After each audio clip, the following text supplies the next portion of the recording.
Le immagini della protesta dell'8 luglio scorso, quando tutti i lavoratori della catena di discount Tu&D decisero di incrociare le braccia per sollecitare una svolta nella crisi dell'azienda che avrebbe accumulato un debito talmente grande da impedirle di rifornire gli scaffali dei supermercati.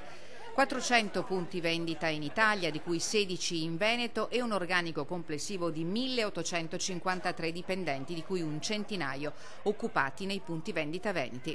All'inizio del mese di luglio l'azienda ha presentato l'istanza di ammissione al concordato preventivo e a settembre ha avviato la richiesta di cassa integrazione a 0 ore per tutti i dipendenti dei punti vendita del Veneto. La Regione si è fatta parte attiva col Ministero dello Sviluppo Economico per evitare 100 licenziamenti e per questo le rappresentanze sindacali dei lavoratori sono state chiamate al tavolo di crisi. Intanto i negozi restano senza scorte e gli scaffali semivuoti. In Veneto la catena di discount ha punti vendita nelle province di Belluno, Padova, Treviso e Venezia per un totale di oltre un centinaio di addetti.